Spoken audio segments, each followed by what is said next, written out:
government, we're monitoring the Russian Federation's naval exercise in the Barents. Our primary task is an underwater look on their latest Oscar II class nuclear attack submarine, Kursk.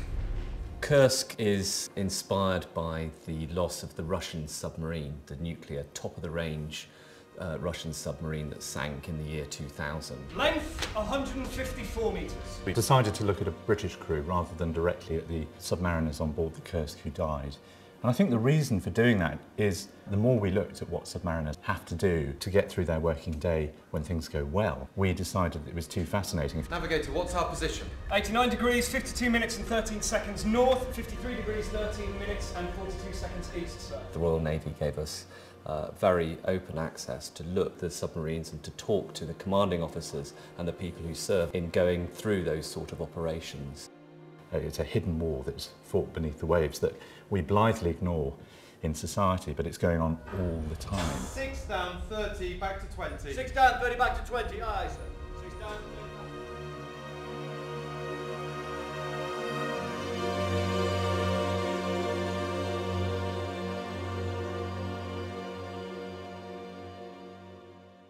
One of the greatest challenges we had with the set design was how to convey a sense of claustrophobia and the minute area that the people have to live in, work in all the time. Roger, stop engine. We were interested in taking the audience actually on board the submarine, as it were.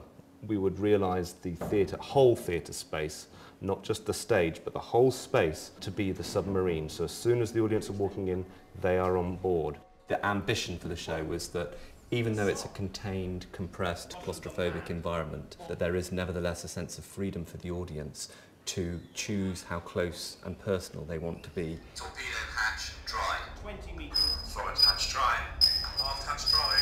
The sound design, we actually have a communication system that's near as damn it a kind of way of reproducing the interaction of people in different parts of the sub and how they communicate. Carry on playing, keep 60 metres to 340. I think it's the first play that's been done that's recreated life on board a submarine and truly depicted what goes on. And from my personal experience, having been on submarines, the set is fantastic. And I know for a fact, for ex-submariners who've been to see the play, have all walked away saying that was on the money.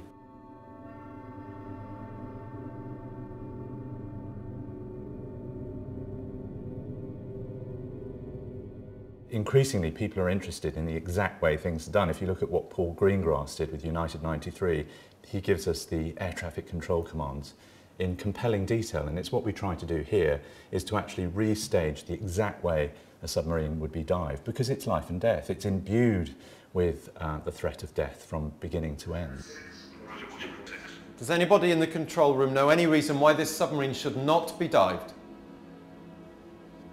Coxswain, pipe diving now. Pipe diving now, aye, sir. For the audience to be able to witness this kind of routine, we thought was quite interesting. So we kind of divided the show in, periodically through periods of being on watch, where we can see these guys working, doing the jobs, doing the diving, doing the surfacing, and then off watch, where we can see them as people. And that's a very key thing. People talked a lot about the camaraderie of being on board a sub. Hey, you know, gullible doesn't appear in any dictionary. Yes, it does. Oh! Yes. Very funny. Can we all just read what we've got in peace? Oh, can we hear from gonorrhea? Maria! Maria, all right.